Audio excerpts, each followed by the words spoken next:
नमस्कार दोस्तों, आपका स्वागत है देश और दुनिया पर। आज हम एक ऐसा विषय लेकर आए हैं जो हमारे दिल से जुड़ा है। पीओके यानी पाकिस्तान ऑक्यूपाई कश्मीर। ये केवल नक्शे की कहानी नहीं, ये हमारी पहचान, हमारी संवेदना है।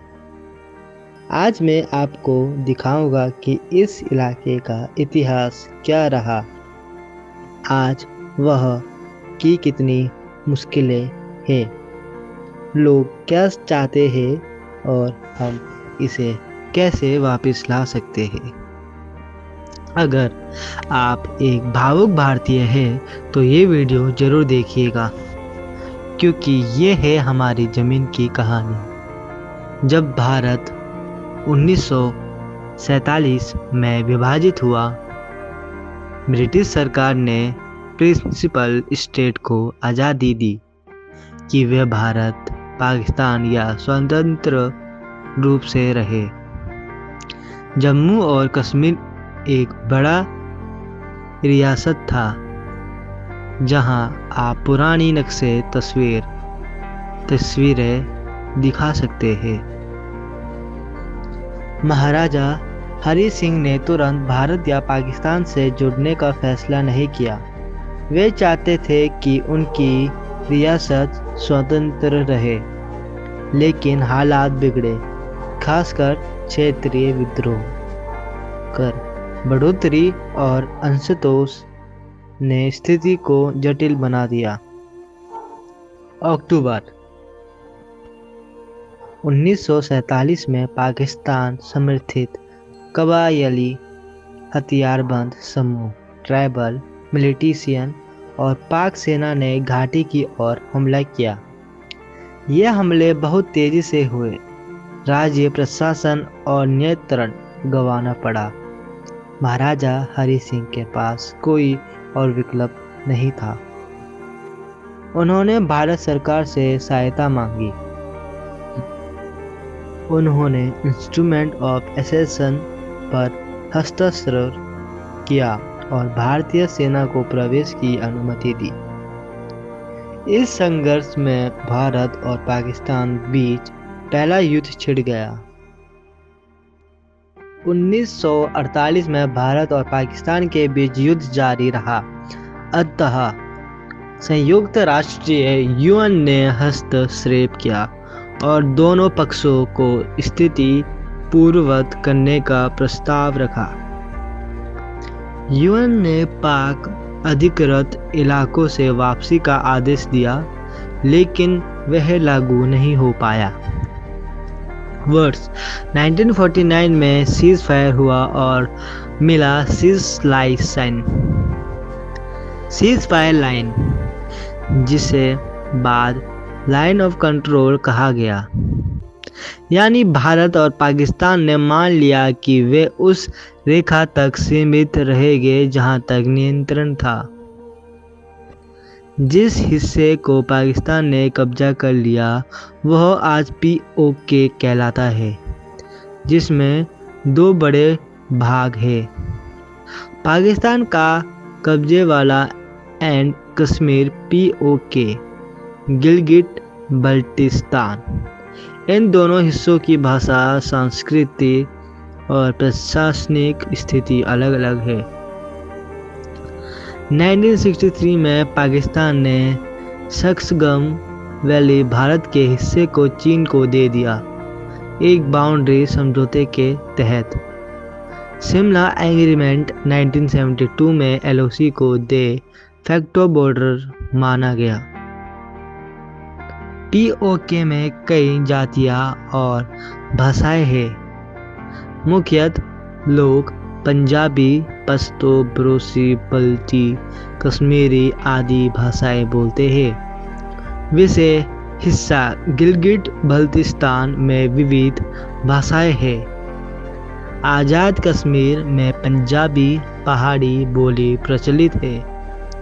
सांस्कृतिक रूप से उनकी पहचान स्थानीय पहाड़ी जीवन, कृषि और सीमावर्ती जीवन शैली से जुड़ी है। यह आम लोगों की ज़रूरतें है। रोजगार, मूलभूत सुख सुविधाएं, न्याय प्रणाली और राजनीतिक प्रतिनिधित्व। आज पीओके की चुनौतियां, आर्थिक स्थिति और असंतोष। पीओके में आज कई गंभीर समस्याएं हैं। बेरोजगारी, युवाओं के लिए काम नहीं है। महंगाई और लागत जीवन, पाकिस्तान की अर्थव्यवस्था की बदहाली का असर पीओके पर भी पड़ता है। राजनीतिक दबाव, लोगों को असली सत्ता नहीं है। नियंत्रण पाकिस्तान के केंद्रीय निकायों के हाथों है। प्रदर्शन व जन आंदोलन, समय समय पर जनता सड़कों पर उतरती है कि उन्हें आत्मशासन मिले। सुरक्षा व सैन्य दबाव, अत्यधिक सैन्य उपस्थिति और नियंत्रण। हाल ही में खबर भी आई है कि भारतीय सेना ने पीओके के लीपा वैली में सैन्य पूर्वाधार को निशाना बनाया। इतनी ही नहीं, हाल ही में पीओके में महंगाई और बिजली की बड़ी कीमतों को लेकर बड़े विरोध प्रदर्शन हुए। पाकिस्तान सरकार ने करीबी $86 मिलियन लगभग 24 अरब मंजूर किए और अक्टूबर 2025 में पीओके में विरोध के बीच एक 38 पॉइंट चार्टर पर समझौता हुआ। साथ ही कुछ स्थानों पर प्रशासन ने प्रदर्शनकारियों पर गोलीबारी की। भारतीय भावनात्मक पक्ष, हमारा दिल हमारी चाह। एक भारतीय होने के नाते दिल में एक भाव है कि ये जमीन हमारी है। यह सिर्फ भू राजनीति का मसला नहीं, यह हमारी आन, हमारी पहचान, हमारी अगली पीढ़ी की जिम्मेदारी है। हमारा दायित्व बनता है कि हम न सिर्फ मठवा ठेके बल्कि सक्रिय रहे, सूचना फैलाए, अंतर्राष्ट्रीय ध्यान खींचे, सरकार को आवाज दे। कैसे पुनः प्राप्त करें रणनीति और विचार। यह हिस्सा रणनीतिक और संवेदनशील है, इसलिए संतुलन जरूरी है। राजनीतिक दबाव, भारत को अंतर्राष्ट्रीय मंच, यूएन, अंतर्राष्ट्रीय न्यायालय पर पीओके का मामला उठाना। जन जागरण अभियान, देश भर में पीओके की स्थिति की जानकारी फैलाना, मीडिया, सोशल मीडिया। सांगठनिक दृष्टिकोण, पीओके के लोगों के अधिकारों का समर्थन, मानवाधिकार संगठन। अंतर्राष्ट्रीय समर्थन, अन्य देशों, मानवाधिकार संगठनों को मामले की गंभीरता बताना। सुधारित नीति, भारत सरकार की नीति में स्पष्टता, पीओके वापसी लक्ष्य को प्राथमिकता देना।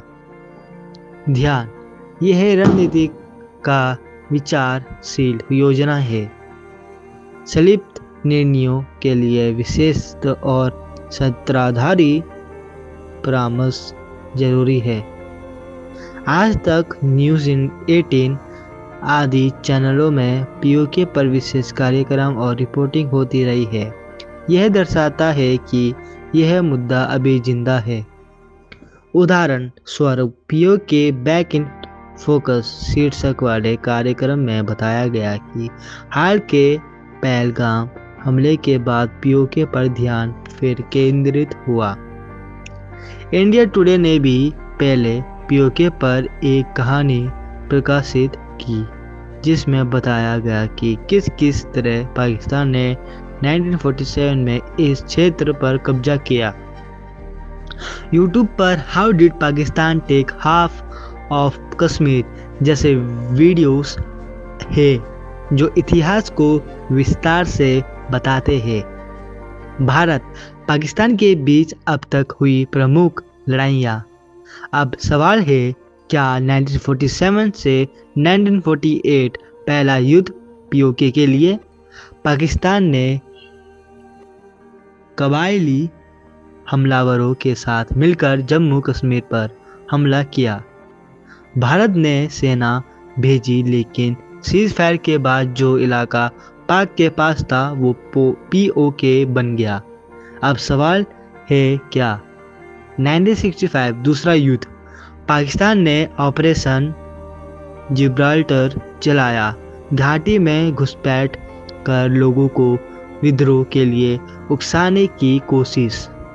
भारत ने कड़ा जवाब दिया, युद्ध भारत पाक सीमा तक फैल गया। अंततः में ताशकंद समझौता हुआ।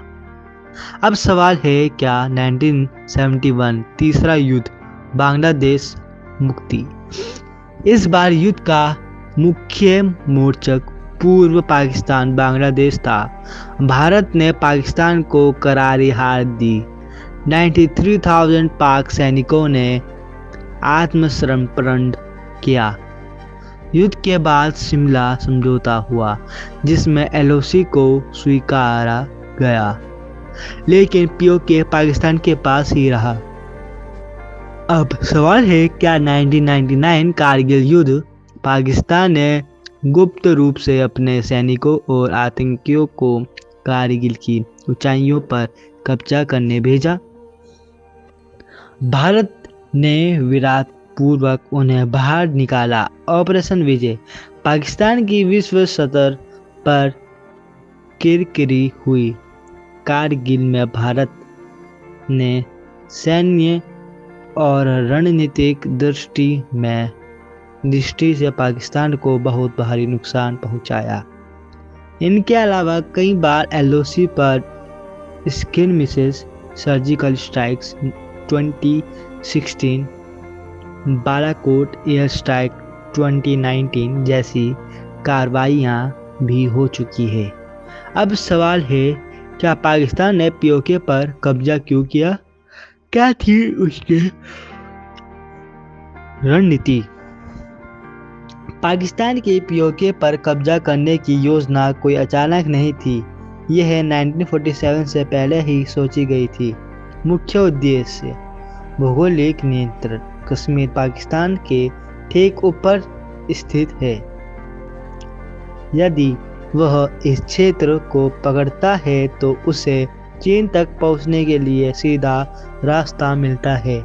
यही आज चीन पाकिस्तान आर्थिक कॉरिडोर CPEC का आधार है। गिलगिट बल्तिस्तान से गुजरने वाली सड़क पाकिस्तान को चीन तक जोड़ती है। जल रुतु पर नियंत्रण।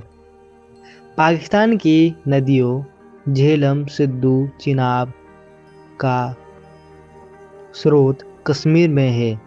अगर पाकिस्तान पीओके और कश्मीर पर कब्जा करता है तो वह भारत पर जल दबाव बना सकता है। धार्मिक और राजनीतिक एजेंडा।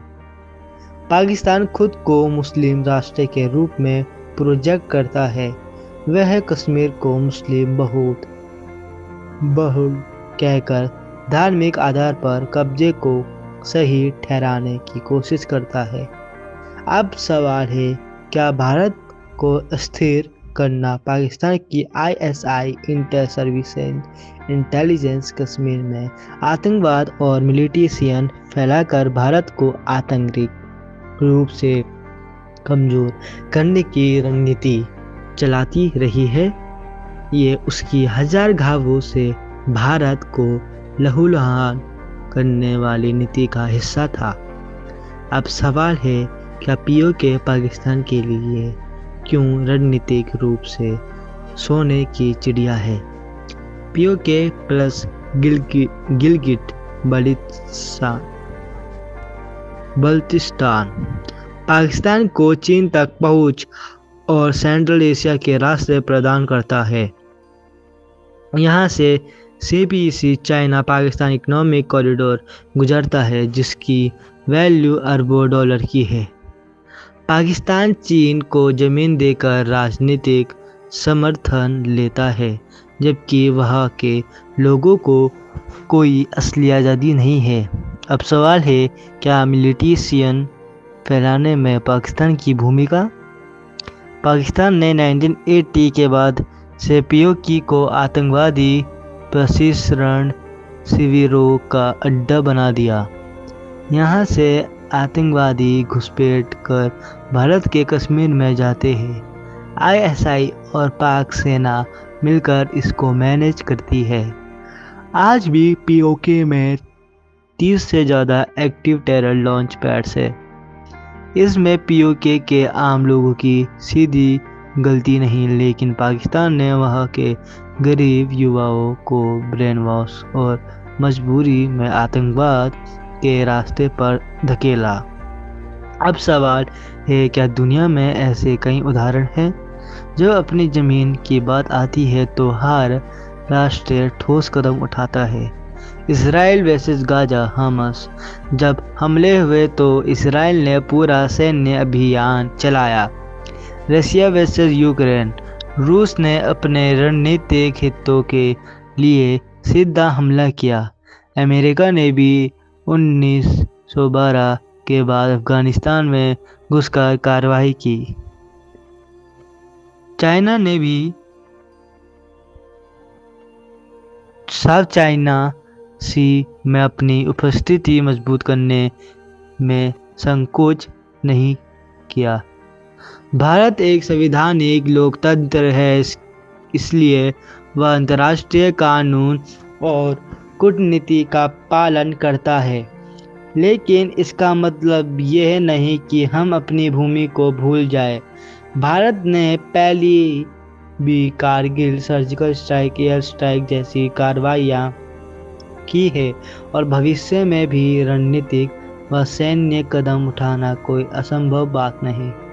अब सवाल है, क्या हमें कदम उठाने चाहिए? पीओके हमारी ज़मीन है, हमारा अधिकार है, हमारी पहचान है। जब इजराइल अपनी सुरक्षा के लिए निर्णायक कदम उठा सकता है, जब रूस, अमेरिका, चीन अपने हितों के लिए बिना झिझक कार्य कर सकते हैं, तो भारत क्यों नहीं? भारत को रणनीतिक, सैन्य, कूटनीतिक सभी मोर्चों पर एक मजबूत रोड मैप बनाना होगा। पाकिस्तान की आंतरिक कमजोरी, GDP crisis, protection in PoK, international isolation, PoK में लोगों के असंतोष की आवाज़, यही वो समय है जब भारत पीओके वापसी की दिशा में ठोस कदम उठा सकता है, चरणबद्ध तरीके से। दोस्तों, अब समय आ गया है कि हम सिर्फ इतिहास को ना याद करें बल्कि भविष्य को भी तय करें। पीओके सिर्फ एक भूभाग नहीं, वह हमारी माँ की छाती पर पड़ा एक घाव है और एक दिन वह घाव जरूर भरेगा, क्योंकि भारत अपनी भूमि को कभी नहीं छोड़ता। दोस्तों, ये थी पीओके की सच्ची कहानी, इतिहास, आज की चुनौतियाँ और भविष्य की राह। अगर आपको ये वीडियो जानकारी पूर्ण लगा हो तो लाइक करें, शेयर करें और देश और दुनिया चैनल को सब्सक्राइब करें। कमेंट में ज़रूर बताएं आप चाहते हैं कि अगली वीडियो किस विषय पर हो। गिलगिट बल्तिस्तान, सियाचिन, एलओसी संघर्ष आदि। मिलते हैं अगले वीडियो में एक और सच्ची कहानी के साथ। जय हिंद।